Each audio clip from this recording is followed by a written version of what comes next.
Dans cette vidéo, je vais m'adresser aux jeunes développeurs et je vais leur donner 5 conseils pour mieux cohabiter avec l'IA, pour faire en sorte qu'ils ne deviennent pas juste des esclaves de l'IA, qu'ils ne deviennent pas des esclaves de ChatGPT, qu'ils ne deviennent pas des robots qui sont incapables de coder la moindre ligne de code s'il n'y a pas leur assistant IA à côté d'eux pour valider leur code, pour leur dire comment faire. Je fais cette vidéo suite à un article que j'ai publié il y a quelques semaines sur LinkedIn.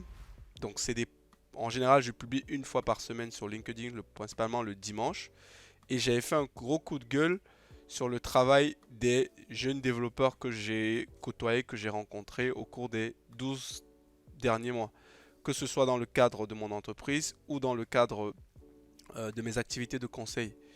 Et mon coup de gueule, c'était de signifier en fait que je constatais qu'il y avait une dégradation, non pas forcément de la qualité de code, mais j'avais dit qualité du code, mais plutôt du livrable final, global, de ce que fournissait en fait le travail des développeurs qui étaient jeunes et qui s'appuyaient fortement sur l'IA aujourd'hui. Donc on a le sentiment qu'aujourd'hui, les jeunes développeurs, ils ne réfléchissent plus vraiment. Tout ce qui fait le sel de l'informatique, tout ce qui fait le sel du code, tout ce qui fait que moi je me suis lancé dans l'informatique, que moi j'aime coder, j'ai l'impression qu'aujourd'hui, si avec la tendance de fond qui est sur l'IA, avec la tendance de l'instantanéité, la tendance du monde où on veut les choses rapidement, sans la moindre effort, euh, qui sont en train de perdre cette fibre-là. Et ça se voit dans la qualité du travail qu'ils rendent. Donc dans cette vidéo-là, en fait, je vais donner 5 conseils à toi qui es jeune développeur pour te guider un peu, pour mieux cohabiter avec l'IA afin vraiment de continuer à utiliser ta matière grise en fait. Et surtout à prendre du plaisir à faire de l'informatique. Parce que je pense qu'à un moment donné, si tu te contentes aujourd'hui à juste faire envoyer des prompts à ton IA qui te renvoie des bouts de code et les coller par là, premièrement, tu vas faire de la merde. Deuxièmement, tu vas prendre aucun plaisir parce qu'il n'y a réellement aucun plaisir à voir juste un bot nous générer des trucs. Et troisièmement, je pense que si tu fais de l'informatique, c'est parce que tu as envie d'être créatif, c'est parce que tu as envie d'innover à ta façon. Voilà. Donc le but c'est dans cette vidéo là, c'est de pouvoir m'exprimer en fait aux jeunes développeurs, donner 5 conseils. Donc c'est parti.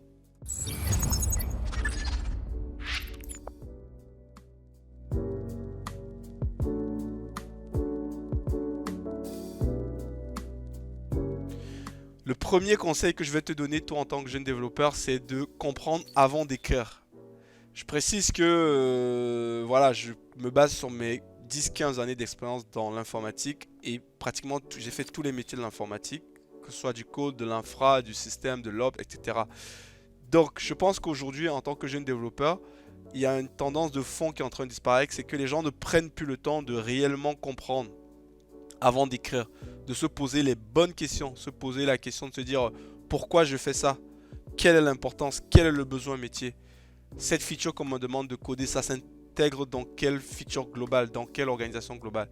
Et je pense qu'aujourd'hui, de ce que j'ai constaté au cours des derniers mois, je pense qu'il y a une réelle tendance où on se pose moins les questions. On se contente aujourd'hui de faire juste la petite feature. Donc on va me demander de coder une fonction, je ne sais pas, hein, une partie du code qui va gérer les sessions utilisateurs. Le stagiaire va recevoir sa feature, il va se contenter de faire sa feature comme là, mais il ne va pas se poser des questions de se dire les sessions elles doivent être stockées où, en cache, en base de données, sur un fichier, ça doit durer combien de temps. On constate qu'aujourd'hui c'est a posteriori que ces questions-là arrivent quoi. Donc c'est après avoir codé quelque chose qui marche pas ou qui marchouille ou que l'IA nous a fourni qu'on se pose ces questions-là en fait. Donc le premier conseil que je veux dire, tu as le droit d'utiliser l'IA, c'est très bien, ça accélère la vie. Moi, j'utilise aussi au quotidien, même si j'essaie de le limiter, mais des fois on a besoin de ça pour aller vite. Mais surtout, il faut garder en tête que c'est toi qui es le maître de l'IA. Donc, essaie de conseil, je te dis, avant d'écrire, pose-toi les bonnes questions.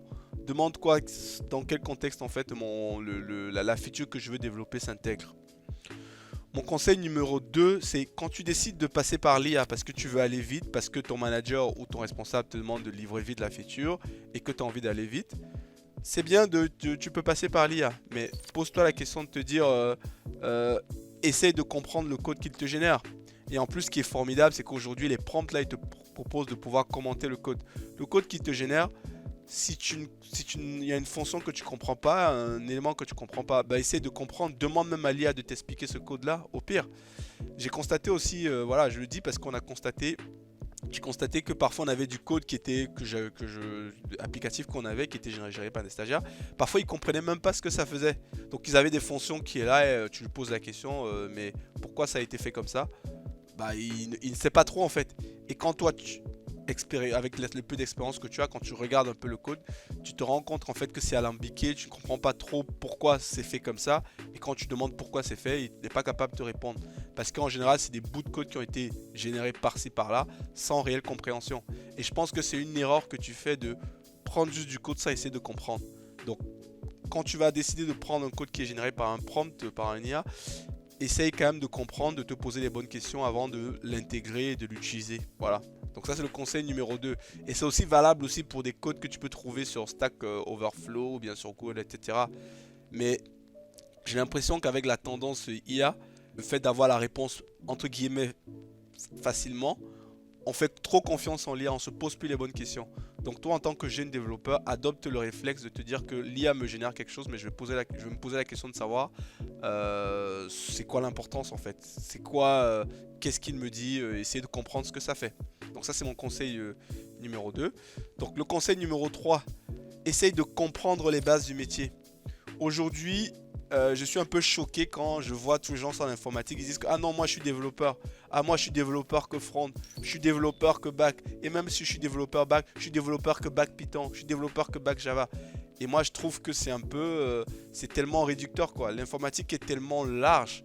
Et je pense que pour être aujourd'hui, pour être à l'aise, pour pouvoir avoir de la confiance, pour pouvoir résoudre des problèmes complexes, il faut avoir une vision transverse. Il faut s'efforcer à essayer de comprendre comment marchent les choses en fait. Ne te contente jamais, ne te contente pas d'être le bout de la chaîne, d'être juste dans ton petit nœud là, dans ton petit noyau et tout, de dire que moi je suis confort dans ma zone de confort, moi je suis développeur front, je fais le front, le back ça m'intéresse pas, l'infra ça m'intéresse pas. Et je trouve que c'est une erreur que les gens font aujourd'hui. Et il faut essayer de comprendre les bases du métier. C'est un super important. Je veux dire, et en plus c'est super passionnant. Je suis toujours choqué quand je vois des gens qui me disent qu'ils ont du mal à switcher. Tu vas leur dire que voilà, il a été peut-être à l'aise à faire du, je sais pas, du C# et tu lui dis qu'il va faire du Python, il va te dire ah non non, je veux pas faire ça, je suis obligé de ça. C'est la base même de l'informatique en fait. Donc il faut essayer de comprendre comment marchent les choses.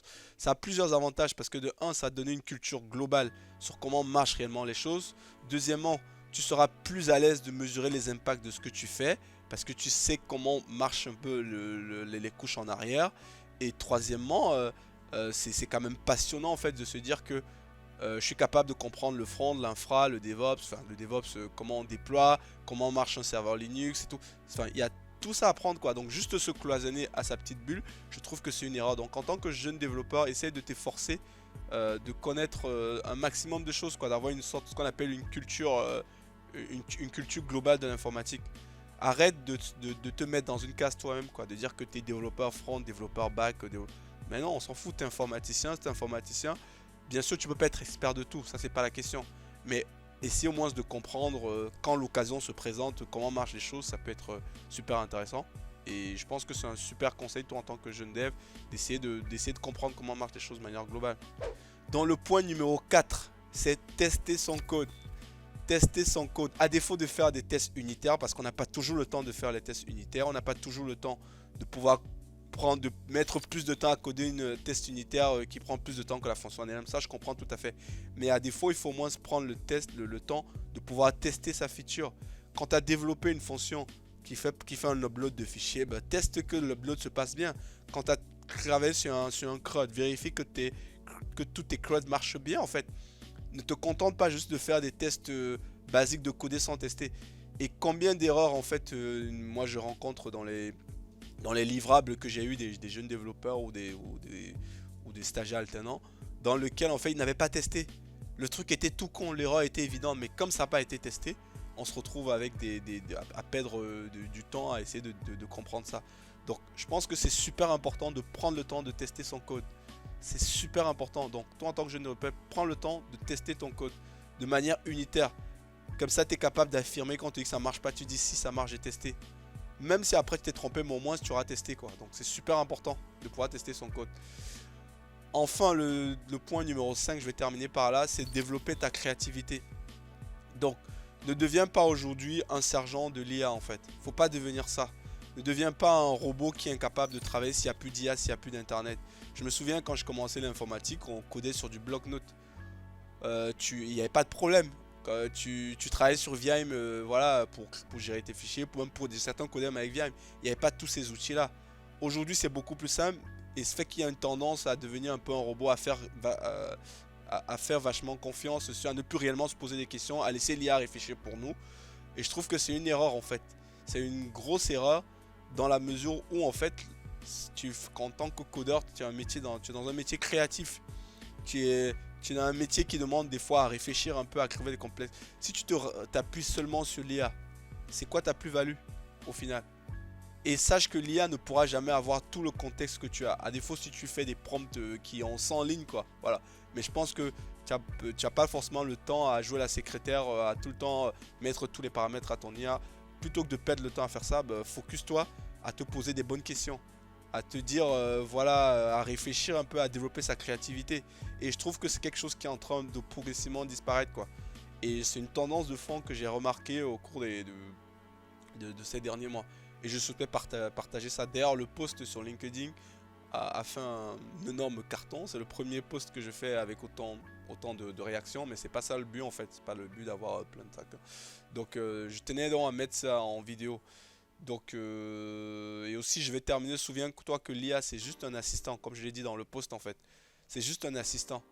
Toi, tu dois rester aux manettes, tu dois rester au contrôle en fait. Donc, l'IA, c'est juste un robot qui te permet de gagner du temps.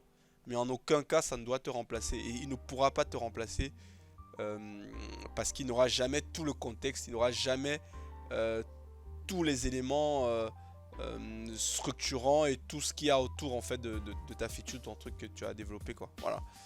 Mais voilà, donc c'est ça que j'essayais de partager. Si tu aimes bien la chaîne, n'hésite pas à t'abonner et à partager. Et je te dis à très bientôt pour une prochaine vidéo. Merci, au revoir.